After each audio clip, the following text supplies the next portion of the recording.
name is Louise Corselli-Nadler. I worked in Eurostat since 1994, so it's quite a while. And I worked for dissemination, including work in the press office for the last 17 years.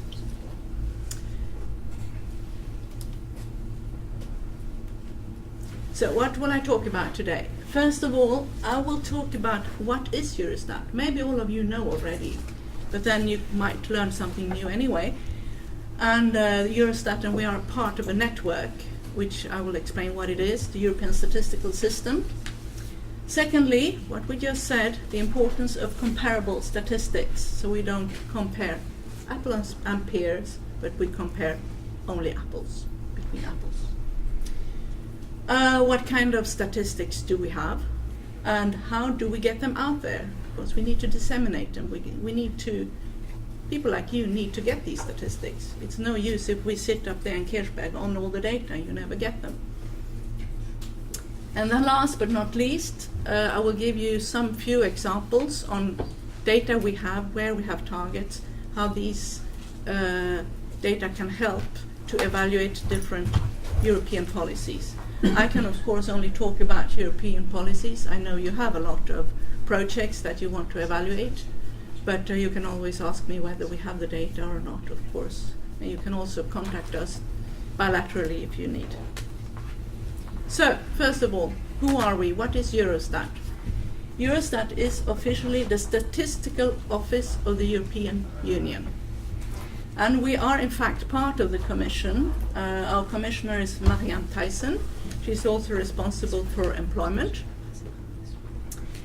And as I briefly mentioned, we are not alone. We are in a network of statistical offices, among other, Statec, INSEE, the Statis, etc., etc. And we do a lot of work together. I will come back to that. Here you can see Eurostat, and in fact with the network is all the national statistical institutes and other national authorities who provide data of the member states and all the EFTA countries. So we have a partnership. How do we work then? The main aim of this is, of course, to have a harmonization of the methodology, of the concepts and the classifications. So again, we compare, we have harmonized data which is comparable. The work is divided. The national statistical offices, they do the field work. They go out there, they make the surveys. They ask people all the questions which need to be asked in the surveys. The national statistical offices, they compile the data and disseminate them on a national level, of course. But what is also done, they send data to us, to Eurostat. And what do? We consolidate the data, we check it once again. Of course, the National Statistical Office do a thorough checking, but we check it again. We produce what we call the European aggregates, the EU28, Euro area aggregate, EU27, depending on the number of countries. It can be a total, it can be an average. And of course, we publish the data, we disseminate it.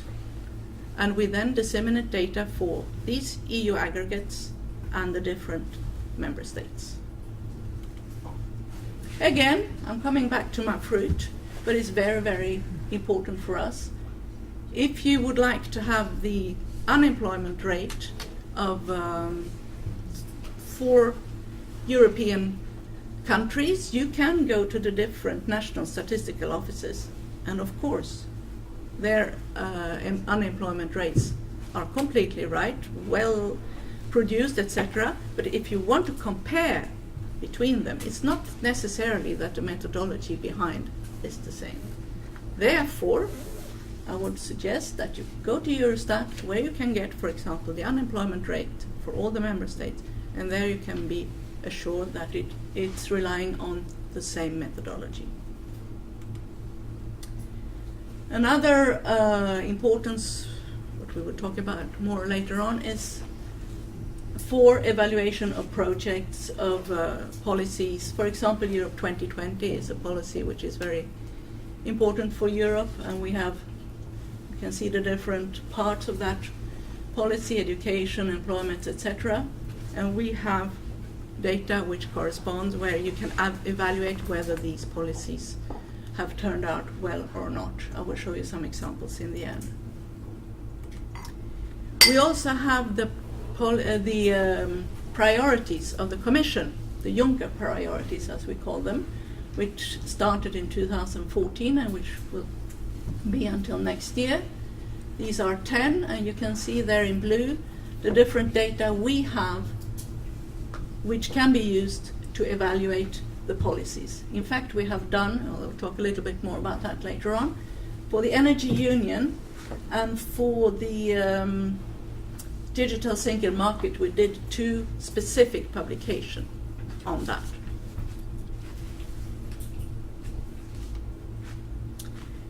What is very, very important, of course, is that we are independent, impartial, and for all that we have a code of practice which is, of course, for Eurostat, but which is valid for all the national statistical offices. And there are 15 principles that everyone should follow, and these are, of course, closely monitored. That was a little background. I will now go on and talk a little bit about what kind of statistics we have. The geographical coverage, as I mentioned, it's the EU and the Euro area and the 28 member states, the EFTA countries, the candidate countries, potential candidate countries, and different other countries. We publish if it's considered that the data is comparable.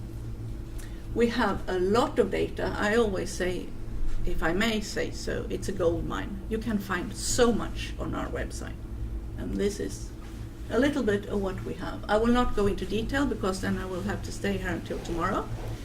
And I'm sure you have other things to do, but you can see a little bit what we have. We have a little bit of everything. And the themes, economy and finance, population, tourism, agriculture, trade data, science and technology, environment, energy, transport. And all this is then available on a national level, but also, as the first theme there says, on a regional level, the so-called NUTS classification. And also some of the data is available on a city level even. But recently it has shown that it's not enough to have a high quality statistics. It's not enough because there is so much data out there, as you're all aware of. So we need to be visible and attractive. We need to stand out. And what has recently shown, the last 3 years, something like that, and we have also done a lot of user testing. The users out there, they want us to be, our data to be easily accessible, interactive. They want to play with the data. Long gone are the tables where you sit and you find the little number you want to find. Yes. Sorry? Yes, we know very well. Yeah, yes. right? Yes, you're totally right. Good, I'm happy to hear. Easy to understand and also reusable, which means they need to be shared. One need to be able to share the data, to embed the data on a blog or on a website, etc. And we are heavily working on that. I work personally with that every day. So, how do we disseminate our data? What are our tools? Of course, the most important is our website, and you can see it here. It's a screenshot of the website. You find the address there. It's very simple. You go on Google, you find Eurostat. And we are working a lot on visuals, on icons, on pictures, as you can see here. We have also news releases coming out on a regular basis, more or less 200 per year in English, French and German. Unfortunately, we are going away very much from translations. A lot of our publications are only in English, but there are a few exceptions, and one of these is the other news releases. We do 150 news releases per year on the so-called Euro indicators, short-term data released very quickly, short news releases giving the latest figures. Around 50 we do on specific event. It can be Women's Day or a specific summit or something like that. And we also have, which is new since not too long, on the website What's New, which means it can look like this. We have a short text and a visual, which gives a kind of illustration of the most important message. And then, of course, always a link, it's down here somewhere, not on the picture, to a publication, or I will talk more about that, an article in Statistics Explained, if you know that, where you can read more. This is more like a teaser, and we have one new every day. So, yeah, more or less, sometimes it's even 2 per day. We also have on our website so-called dedicated sections, which we have recently reviewed. Before, they used to be only text, text, text, text, text, and no one understood what was the importance. I mean, it was much too dense with text. In my mother tongue, I would say you couldn't see the forest for all the trees. Now we are trying to clear the forest a little bit, put in some visuals. Icons are hiding the links so that it's clearer, and you can see read more here. It's everywhere. You can read more. You can get more information. But just like that, it's much easier to find the information. At least we tried to make it easier. Then we have Statistics Explained. I don't know if you know it. That's something I personally work with every day. It's a separate website, but of course linked to the Eurostat website, containing 900 articles, 700 dealing with statistical subject, explaining statistical indicators, telling a story about statistics.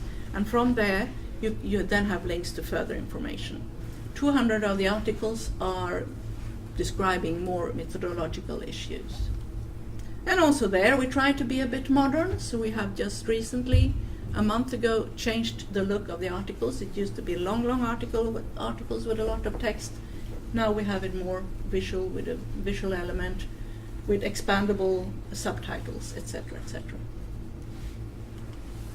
And we have a lot, maybe this is not for this audience, but for people who do not know very much about statistics, we have a lot of visualization tools. Young Europeans, for example, is a way to attract young people who don't know anything about statistics. Because for us, it's also very important with statistical literacy that people understand, and that, again, that statistics are attractive.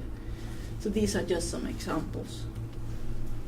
I mentioned briefly the digital publications. These are 4 we have made. 3 of them we have made. And on energy, on information society, and on women and men. And in 2 weeks, if everything goes well, we will get one out on the European economy since 2000. So, but we are still working on that. A digital publication is a publication with a short text and a visualization, an interactive visualization. So you can play around with your data, and then the text comments on the key findings of the visualization. They are all, these 2 up there, the energy one and the ICT one, are available in English only. And the one on the life of women and men in Europe is available in 24 languages, because it was translated with the help of the European Statistical System. The statistical offices translated them, and we have them all on our website. It's even in Irish and Icelandic, so if someone would need that. And the one on the European economy will also be translated. I cannot say now how many languages. So the last point, which I was asked to talk a little bit about, how can you use our data? I mean, the easiest thing, we have a database. It's available from the main page. This is what it looks like.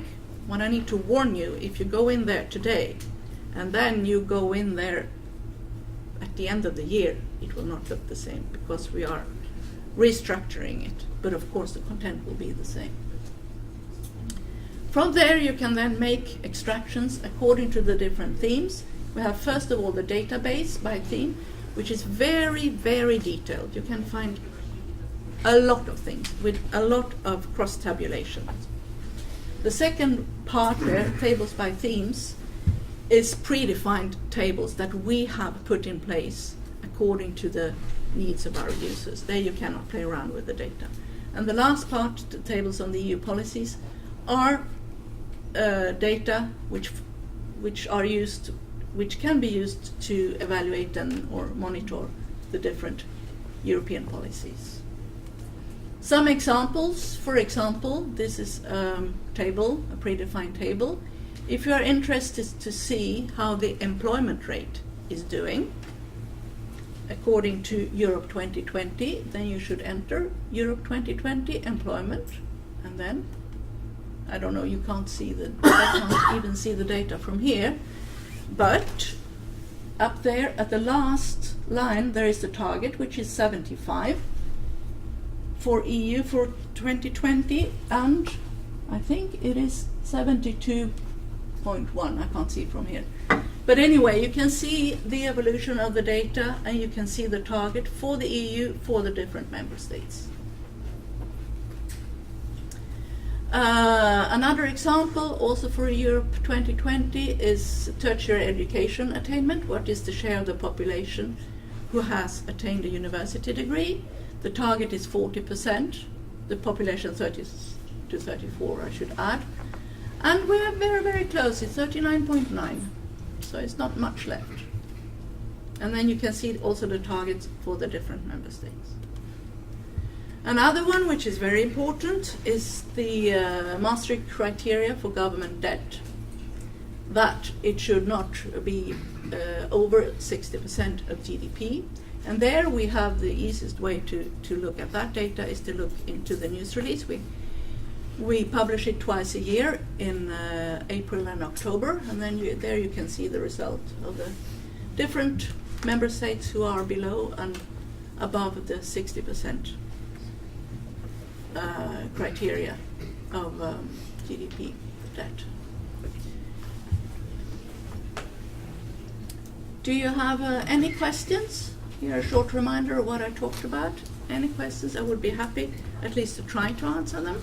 First an answer. Thank you very much. Yeah, you're welcome.